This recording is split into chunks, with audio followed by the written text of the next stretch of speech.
and welcome to bonus topic B010, bonus topic 10. This is a repeat video because my first version didn't capture my PowerPoint correctly, so I'm just redoing it, and so that you have the images that go along with the text. The topic is bilateral movement, and we will be looking at two specific types or ways of doing bilateral movement. Bilateral movement, if you go on the internet and search it, you'll find all kinds of examples of different ways of moving such that you balance your nervous systems. Particularly, we're talking about cerebral balance. And if you remember on the units in the introduction to meditation, we talked about bilateral balance of the cerebral hemispheres. And then in frequencies of the brain, we talked about balancing the frequencies there as well. So what we'll be looking at something called Tai Chi and something else called Qigong. These are two practices I've been doing for many, many years, and I do them every day along with a more traditional style of meditation. So this is my daily practice. And so I'll be talking about what they are and what the benefits are. And then I'll address the fact that there's certain things that must be present. So if you're watching someone and they're calling it a meditative bilateral movement for centering and healing, well, there's some ingredients that should be there. And if you don't see them, then you might want to question whether it is actually doing what it says. And then I'll look at some actual examples. We'll look at a standing posture and how to do it. And then we'll look at the first movements of a Tai Chi Qigong. And then there'll be a movie walking you through the specific steps. Okay, so just want to address the fact that the words Tai Chi and Qigong are English versions of the Chinese symbols. And so you might see different ways of spelling and pronouncing Qi. And I choose to spell it out C-H-I. That's just my preference. So Tai meaning peace, Qi meaning energy. So that's a peaceful energy or supreme energy. Chai meaning energy, Gong meaning work, Qigong meaning energy work. So those are the two forms, peaceful energy and energy work. So what is Tai Chi Qigong? When you look at someone doing a Tai Chi movement or Qigong movement, they'll look similar because they'll be done in a very slow, soft movements. And it will be very apparent that the person is in a meditative state. They're thoughtful. They're not just like if you go into a typical exercise studio, you'll see people doing exercises and chit-chatting about the weather or on a treadmill with a set of headphones on listening to music. You can't do that with a meditative bilateral movement like Tai Chi or Qigong, because it requires that you involve your whole psyche in the movement. That's what makes it a bilateral movement. So it requires you being attentive. So what are some of the benefits? Well, the key benefit that I've noticed that people talk about are many. But here's just an example, and they're not necessarily in any order of preference or the order in which you will experience them. Generally, you will experience the benefits that you incur from doing a Tai Chi Qigong or yoga, as another example of a bilateral movement. It will be dependent on what you need, and so your body will draw from these what you need. So balance, if you observe the person sitting on the seat, is very similar to what we would do when we do our sitting meditation. You notice that the head is over the shoulders, and the shoulders are over the hips, and the knees are over the feet, and everything is dropping down towards the earth. So everything's moving downwards. So this balance, this natural sense of balance, is greatly enhanced when you do these bilateral movements. Circulatory benefits. A lot of people notice immediately an improvement of the circulatory system, and some indications of poor circulation, such as cold hands, cold feet, varicose veins, those kinds of things, are greatly reduced and with these Tai Chi. And why is that? Well, if you've ever tried to move a body of water with your hand, say in your bathtub, if you move your hand quickly, you'll splash the water, but you won't move a lot. But if you move your hand quickly through the water, you will notice that you'll bring more of it with you.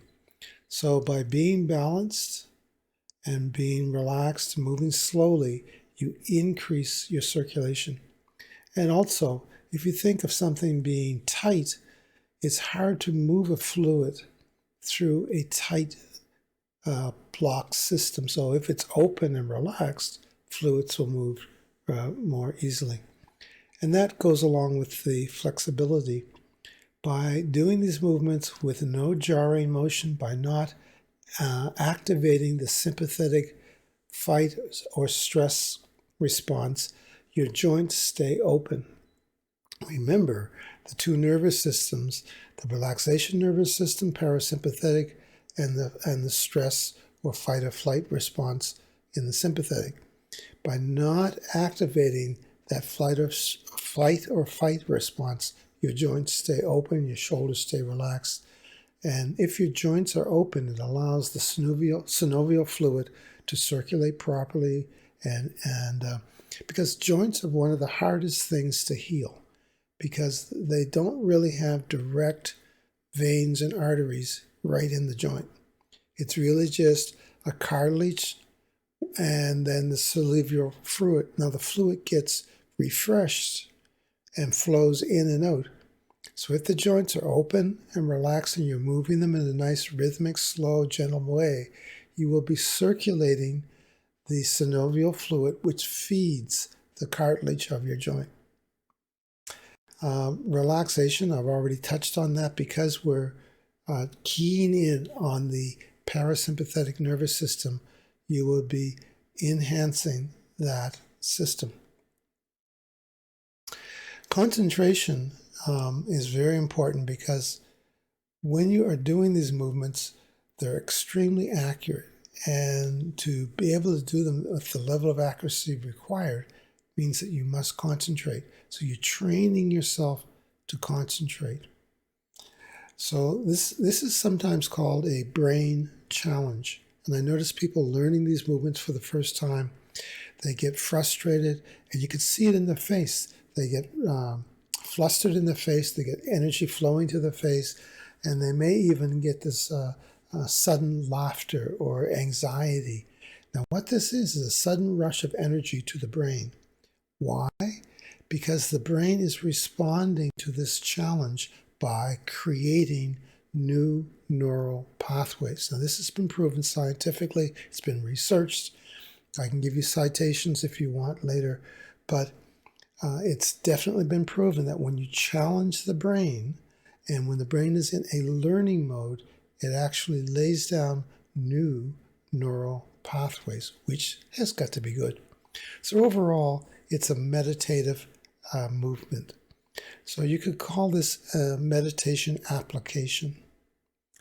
So what is the mandatory ingredient? So if someone says they're doing a meditative Qigong or Tai Chi, or in some way a bilateral healing movement, what should you notice?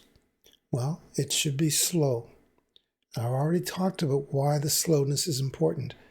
Slowness is important mainly because it emphasizes the parasympathetic nervous system. It emphasizes and tells your whole body that it's okay to open up and relax. Quite often, if I'm in a park doing my Tai Chi movements, which are martial art movements, animals are not frightened. Dogs do not see me as a threat as they walk by. Some will just sit and look at me, and they won't interfere. Very, very, very, very, very rarely will any animal interfere with my practice, but also they are not frightened of it.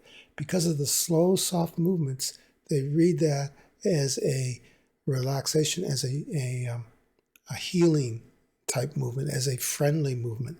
So these slow movements must be present. They must be soft, and they must be accurate.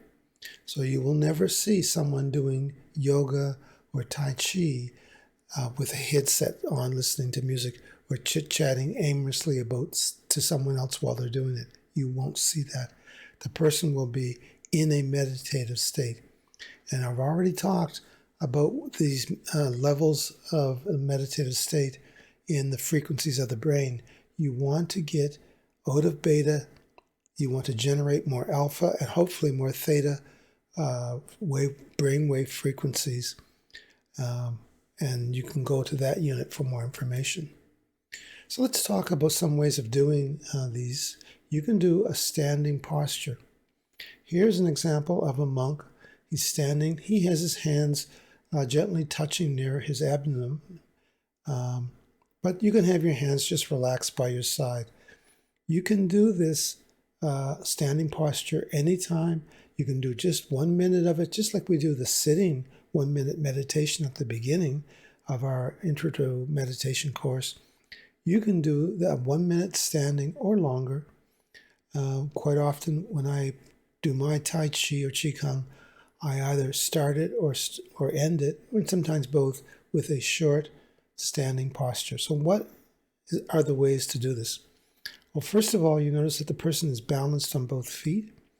The shoulders are relaxed and in a natural position.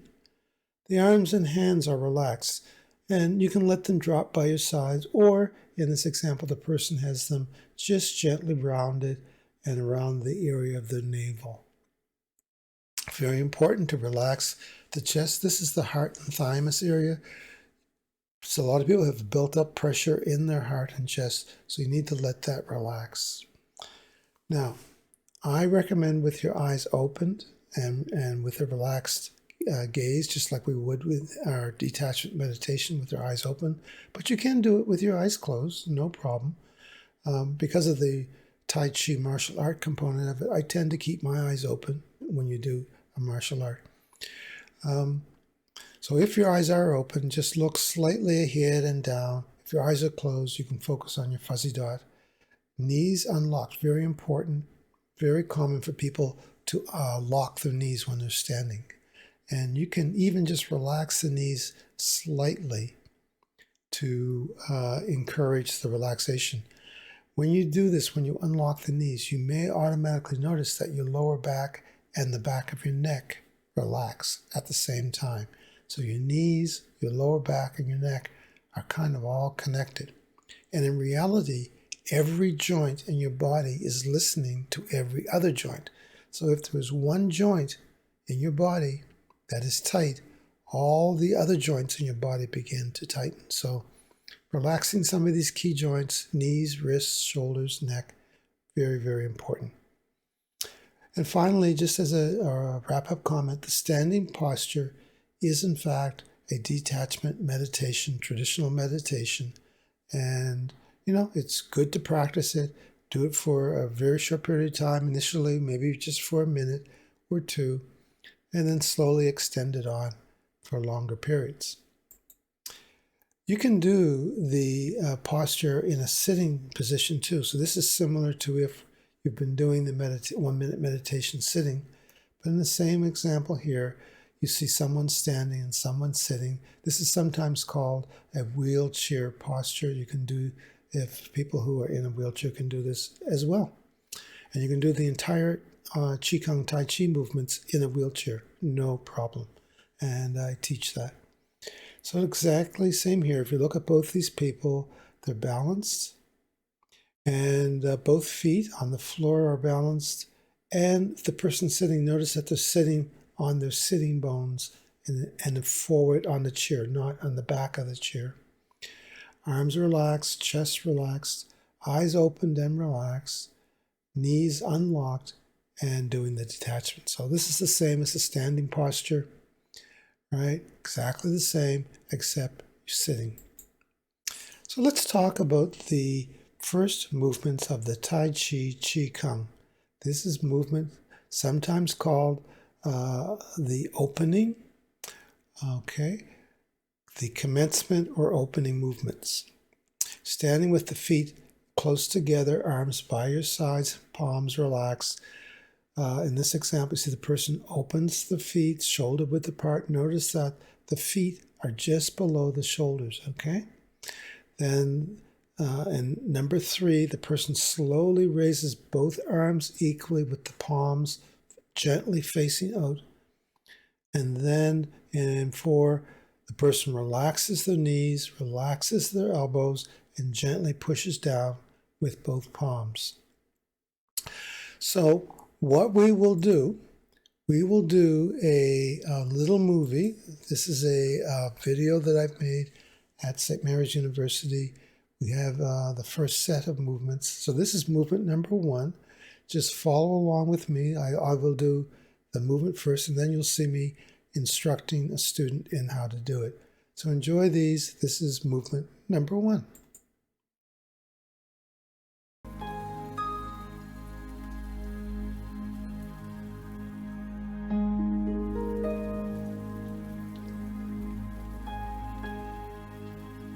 Commencement. 预备 Okay, with feet parallel, shoulder width apart. And you want to make sure that your feet are actually parallel. Good. Weight dropping into your feet, shoulders relaxed. Both arms float up, palms facing down. About heart height. At this point, relax your knees, relax your elbows, and push down on your palms. Push down on your palms.